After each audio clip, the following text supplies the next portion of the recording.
Isioche Post-Primary School Service Commission PPSSC ọkabụ ọkammụta nke Chike Ugwu akpọkuola ndị nkuzi ga-eso wedu ule CBT a ga-eji wewe ndị nkuzi nọ na steeti a ka ha kpọọ ya mkpa n'ihi na ọ bụ naanị ndị mere nke ọma na ya bụ ule ka a ga-ahọta ma nye ọlụ. Ọkammụta Chike Ugwu nọ na-ekwuru nke a ka ọ nọ na-agwa ndị nkuzi bịara ide ya bụ ule CBT na-aga n'iru ugbu a na IDK Center dị n'Ọka Okwu. Queen Anịgbọgụ nọ mgbe nke a mere wee weta aka ịga n'ugbu a.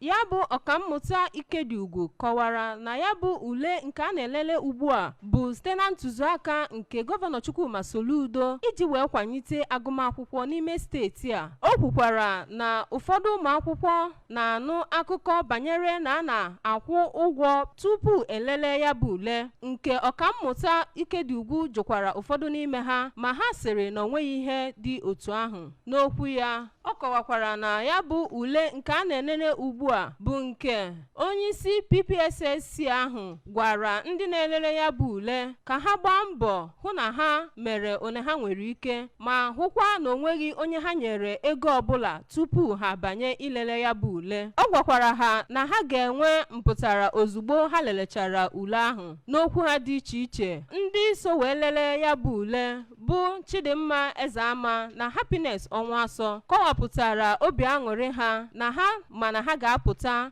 na ya bụ ule nke ọma dịka a na-agba mbọ iwepụta ndị nkuzi na steeti a. Onyeisi PPSSC ahụ gagharịkwara n'ụlọ ebe a na-elele ya bụ ule ịhụ ka ya bụ ule si aga.